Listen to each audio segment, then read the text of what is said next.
Assalamualaikum warahmatullahi wabarakatuh. Halo Sobat Darmo, kembali lagi bersama dengan saya Farah Rizenda dalam acara podcast Rumah Sakit Darmo. Sebelumnya saya ingin menyapa Sobat Darmo yang ada di luar sana nih. Apa kabar Sobat Darmo? Saya harap semuanya dalam keadaan sehat walafiat dimanapun Anda berada. Di episode kali ini kita akan membahas mengenai topik yang lagi-lagi ramai dibicarakan ya, yang berkaitan dengan anak-anak, yaitu gagal ginjal pada anak. Banyaknya kasus gagal ginjal pada anak berdasarkan data IDAI Jawa Timur, sebanyak 8 hingga 10 anak harus menjalani cuci darah atau hemodialisa, meskipun tidak menunjukkan angka yang signifikan. Sebanyak 80% penyakit ginjal pada anak merupakan penyakit ginjal bawaan seperti infeksi kronis, lupus, nephrotic syndrome, dan sebanyak 20% dikarenakan pola hidup yang kurang sehat. IDAI juga berpesan bahwa peran orang tua sangat penting dalam pola hidup, terutama pola makan pada anak. Berbicara mengenai pola makan dan gizi seimbang akan lebih baik jika kita berbicara langsung dengan ahli atau pakarnya.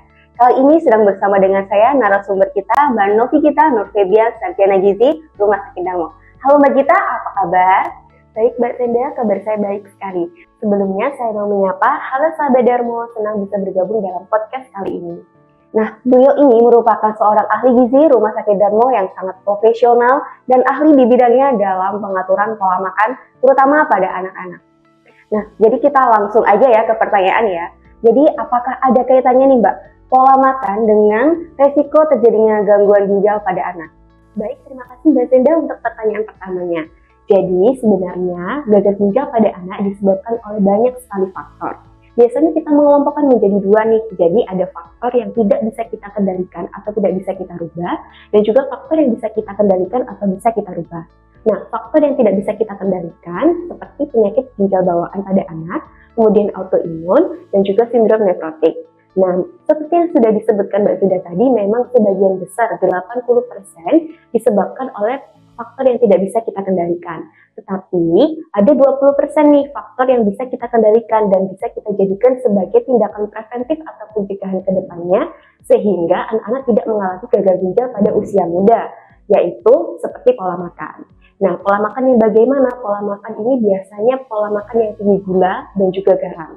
Nah, gambaran singkatnya nih, ginjal kita berfungsi untuk menjaga metabolisme tubuh kita dengan cara membuang sisa limbah metabolisme ke dalam urin. Nah, misalkan kita terlalu banyak mengkonsumsi gula, garam, dan juga lemak, nantinya akan memperberat kerja ginjal kita. Nah, jika dibiarkan dalam waktu yang cukup lama, apalagi menahun, biasanya nanti akan terjadi efek kebocoran pada ginjal. Jadi partikel-partikel penting, terutama zat-zat penting yang dibutuhkan oleh tubuh nih, misalnya kayak protein yang harusnya digunakan oleh anak-anak untuk pertumbuhan dan perkembangan, jadi ikut keluar bersama urin. Jadi sebegitu pentingnya pola makan kita harus dijaga, meskipun hanya menyumbang 20% untuk resiko terjadinya gagal ginjal pada anak. Begitu Mbak Sinda. Wah, sangat jelas sekali ya sepertinya penyampaian dari Mbak Gita. Nah, kira-kira pola makan yang seperti apa sih Mbak yang dapat mempengaruhi secara langsung ya tentang gagal ginjal pada anak? Baik, untuk pola makan biasanya seperti yang saya sebutkan tadi, seperti makanan tinggi gula atau manis. Nah, biasanya nih pada makan makanan kemasan, kemudian minuman kemasan, biskuit, permen, susu kemasan, kemudian minuman berperasa, seperti itu. Kemudian makanan yang tinggi garam atau natrium biasanya pada snack-snack yang warna-warni, biasanya kita sering temukan di swalayan-swalayan. Kemudian makanan cepat saji atau makanan instan, mie instan, kemudian makanan cepat saji pada resto-resto kayak fried chicken, french fries, kemudian burger, seperti itu. Dan juga ada lagi makanan frozen food. Nah, biasanya kita stok nih, ada kayak nugget, sosis, kayak gitu.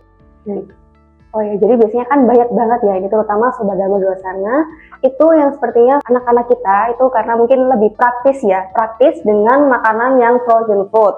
Atau nggak gitu, anak-anak Sobat-Sobat Darmo di luar sana itu suka banget jajan-jajanan di pinggir jalan atau jajan-jajan snack-snack seperti yang Mbak Gita sebutkan tadi. Nah, kalau dengan fenomena ini Mbak, fenomena hidden sugar, itu seperti apa ya Mbak? Oke, baik. Sebelumnya bagi sahabat Darmo nih yang belum tahu apa sih hidden sugar itu, hidden sugar atau gula tersembunyi biasanya adalah kandungan gula yang disamarkan di dalam produk kemasan. Jadi biasanya tujuan dari produsen itu mengindikasikan hidden sugar di dalam komposisi itu biasanya biar kita tidak tahu secara pasti ternyata ada kandungan gula lain di dalam produk kemasan tersebut. Nah, biasanya sih ada bahan makanan yang berakhiran osa pada produk kemasan kayak glukosa, maltosa, dextrosa seperti itu. Kemudian sirup biasanya atau sirup jagung, kemudian brown sugar, gula merah, kemudian madu juga konsentrat atau perasa juga itu mengandung gula. Nah, biasanya kalau kita telaah lebih dalam lagi biasanya kandungan gulanya lebih tinggi seperti itu. Jadi dengan seperti yang sudah saya jelaskan sebelumnya, mengkonsumsi dengan makanan yang kandungan gulanya tinggi itu nanti akan memperberat efek kerja ginjal seperti itu. Nanti jika dibiarkan secara menahun terjadi kebocoran ginjal sehingga partikel-partikel penting yang harusnya digunakan oleh tubuh terbuang bersama urin. Seperti itu. Wah, informasi yang sangat menarik ini ya Sobat Darmo. Nah, kira-kira seberapa pengaruhnya sih Mbak makanan sama minuman kemasan yang dijual-jual di pasaran sana itu terhadap terjadinya gagal ginjal pada anak? Seperti yang sudah saya jelaskan sebelumnya, memang makanan kemasan itu biasanya mengandung bahan tambahan pangan atau seperti gula, garam, atau natrium, kemudian kandungan lemaknya juga jauh lebih tinggi. Nah, jika diakumulasikan dengan makanan harian kita, nanti jatuhnya bisa lebih tinggi dari batas aman konsumsi kita. Jadi misalkan kita dalam sehari cuman kebutuhan natriumnya cuman 1000 sampai 2000. Belum ditambah dengan makanan kemasan nanti jauhnya lebih tinggi. Nah, dengan konsumsi makanan yang tinggi kandungan gula, garam atau natrium itu seperti yang sudah saya jelaskan berkali-kali nanti akan memperberat efek kerja ginjal. Nah, jadi jika tidak bisa dihindari nih Mbak, bagaimana tips dan trik memilih makanan dan minuman dalam kemasan yang aman dikonsumsi untuk anak-anak? Ya, baik. Ini pertanyaan yang cukup menjadi pertanyaan juga ya untuk sahabat Darmo semuanya. Apalagi biasanya kalau sahabat Darmo mengajak anak-anak tercinta pergi ke swalayan, kemudian melihat ada makanan dengan kemasan yang menarik, kemudian tidak membaca label komposisi makanan, biasanya memang takutnya mengkonsumsi makanan dengan gula, kemudian garam yang tinggi.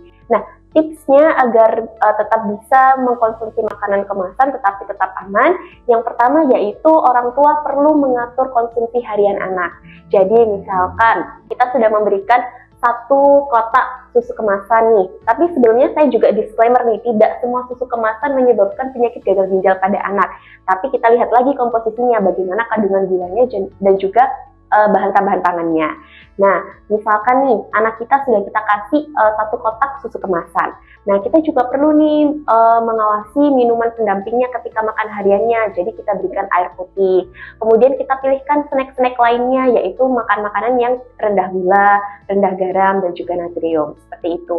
Kemudian yang kedua yaitu membaca label atau komposisi makanan pada label gizinya. Jadi kita lihat kandungan gulanya berapa, kemudian tiap takaran sajinya berapa, seperti itu. Kemudian juga bisa nih, biasanya pada makanan kemasan nih kita ada logo centang hijau. Nah, itu bisa jadi alternatif agar sahabat Darmo lebih mudah nih untuk memilih makanan kemasan, karena logo centang hijau ini berarti adalah makanan pilihan yang lebih sehat, seperti itu. Kemudian yang terakhir yaitu sahabat Darmo nih bisa nih mempack tiap makanan seperti biskuit nih, contohnya.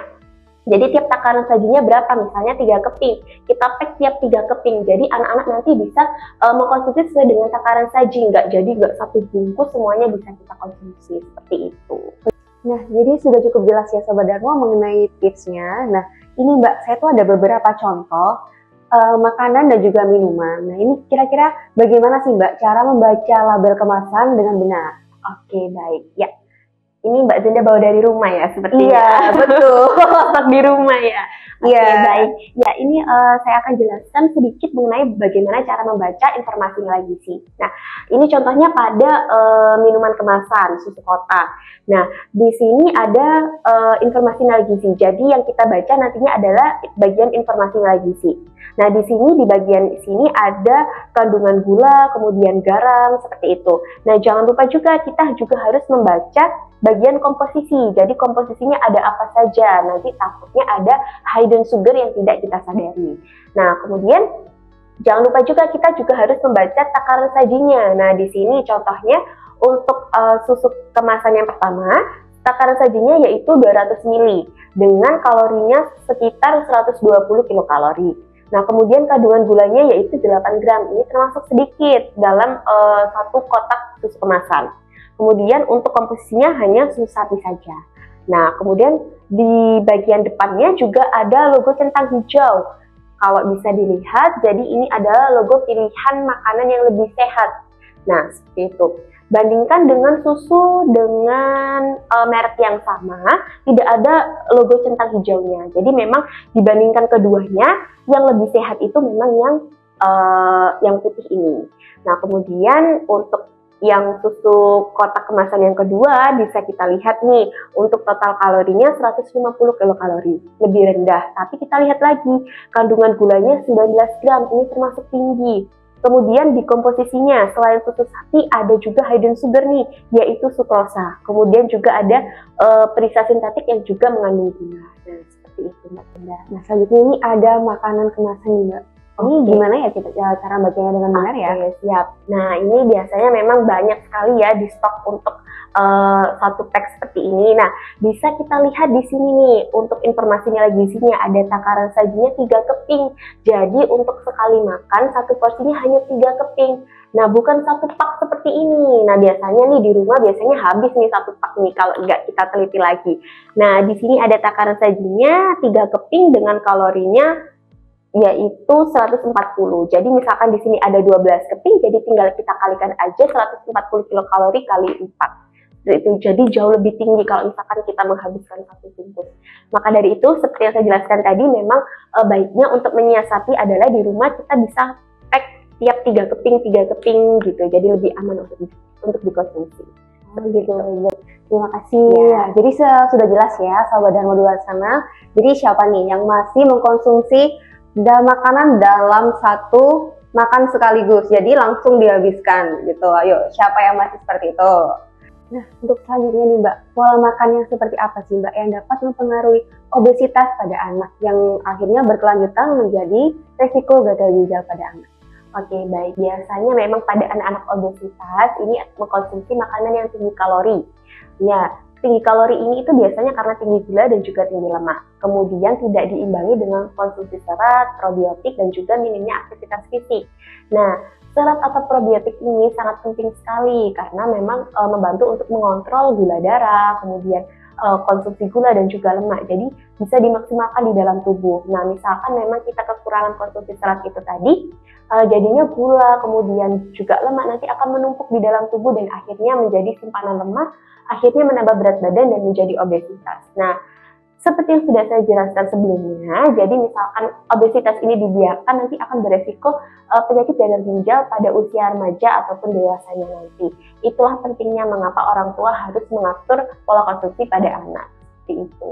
Oke, baik. Nah, selanjutnya nih Mbak, tadi kan sudah kita banyak banget membahas ya. Nah, terus sekarang itu kalau misalnya anak-anak itu sudah memiliki gagal ginjal akutnya, itu ada nggak sih Mbak pembatasan makanan gitu? Oke, tentu pasti ada pembatasan makanan karena memang fungsi ginjal sudah berbeda seperti yang sehat sebelumnya. Jadi ada beberapa makanan yang harus dibatasi seperti natrium atau garam tentunya, seperti ada makanan cepat saji, kemudian makanan instan, juga frozen food. Kemudian makan makanan tinggi gula juga, kemudian olah-olahan yang lemak termasuk pada protein dengan kulit lebih baik dihindari. Seperti itu. Kemudian makanan yang tinggi kalium jika terindikasi adanya hiperkalemia. Nah, makanan yang tinggi kalium ini biasanya pada buah atau sayur yang segar. Jadi misalnya kalau contohnya kita makan lalapan, salad itu adalah buah dan sayur yang masih segar. Nah, itu mengandung tinggi kalium. Jadi lebih dianjurkan untuk mengkonsumsi makanan yang matang. Kemudian misalkan lebih aman lagi jika sayur atau buah dilakukan perendaman terlebih dahulu untuk mengurangi kadar kaliumnya. Seperti itu. Oke, baik ya. Saya juga jadi mengerti nih Mbak, ada ilmu baru ya yang saya dapatkan ya Sobat Darmo. Nah, selanjutnya untuk pola makan nih Mbak ya, nanti tuh ada nggak sih Mbak makanan apa aja yang diperbolehkan untuk anak-anak dengan gagal ginjal yang akut? Oke, yang pertama ada protein. Protein ini memang diberikan cukup, jadi memang untuk batasannya hanya 100% sampai 120% atau 140% dari batas aman konsumsi protein. Nah, seperti itu. Biasanya juga kita berikan tanpa adanya tambahan lemak seperti kulit. Kemudian untuk buah dan sayur, biasanya untuk buah khususnya memang ada beberapa dokter yang membolehkan untuk konsumsi buah. Jadi kita anjurkan untuk mengkonsumsi makanan buah dan sayur yang rendah kalium. Kemudian untuk olahannya juga untuk olahan sayur termasuk protein juga lebih baik dikurangin untuk diolah dengan lemak ataupun juga santan, goreng-gorengan seperti itu. Jadi tidak menambah kalori dan juga tidak menambah protein seperti itu. Oke baik, dan berbicara tentang anak-anak pastikan tidak luput dari peran orang tua di dalamnya ya Sobat Darmo. Nah kira-kira apa sih Mbak tantangan dari orang tua itu terhadap ibaratnya kayak mencegah anak itu terkena gagal ginjal gitu. Ya, betul, ini memang berat sekali ya bagi orang tua, apalagi suka jajanin anaknya, terus kemudian anaknya suka makan makanan kemasan, kemudian tampilannya lebih menarik dibandingkan dengan makanan di rumah, pasti nanti jatuhnya lebih suka makan di luar, jajan di luar, nah seperti itu. Nah ini memang menjadi tantangan bagi orang tua, jadi memang perlunya edukasi untuk orang tua, kemudian bagaimana cara menginovasikan menu makanan di rumah, bagaimana cara mengenalkan buah dan sayur sejak dini, memperkenalkan minum air putih yang cukup, dan membatasi makan makanan tinggi gula, seperti itu memang harus kita edukasikan kepada orang tua. Jadi memang penting sekali peran orang tua dalam mencegah konsumsi anak yang salah, seperti itu. Nah, berbicara mengenai peran orang tua nih Mbak ya, kan mungkin beberapa orang tua di luar sana itu memiliki kesibukan tersendiri atau mungkin kurangnya pengetahuan mengenai bagaimana mengatur pola makan anaknya dan gizi seimbang untuk anaknya. Nah, kira-kira bisa nggak sih Mbak kalau misalnya mau konsultasi ataupun jasa catering diet gitu untuk anak-anak dengan gagal ginjal? Oke, baik. Ya, tentunya kami dari unit gizi Rumah Sakit Darmo menyediakan layanan konsultasi gizi dan juga layanan catering. Jadi teman-teman sahabat Darmo bisa menghubungi Poli Rumah Sakit Darmo untuk mendaftar konsultasi gizi. Konsultasi gizi bisa kita laksanakan secara offline, langsung bertatap muka ataupun melalui telekonsul. Kemudian untuk layanan catering juga bisa menghubungi Poli Rumah Sakit Darmo atau cek Instagram Rumah Sakit Darmo. Jadi kami juga menyediakan layanan free konsultasi jika menggunakan layanan catering. Catering kami menyediakan layanan untuk berbagai macam jenis diet dan juga berbagai macam jenis penyakit termasuk untuk gagal ginjal pada anak. Seperti itu.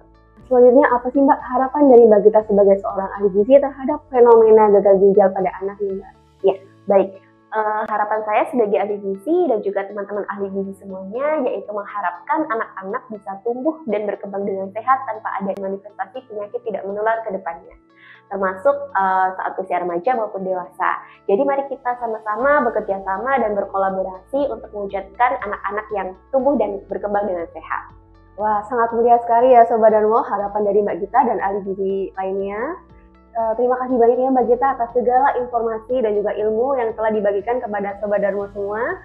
Tibalah kita di akhir podcast episode yang kedua ini. Jangan lupa like, comment, dan subscribe channel YouTube Rumah Sakit Darmo dan nyalakan tombol notifikasinya untuk mendapatkan updatean terbaru dari kami. Wassalamualaikum warahmatullahi wabarakatuh. Sampai jumpa di episode-episode selanjutnya. Salam sehat.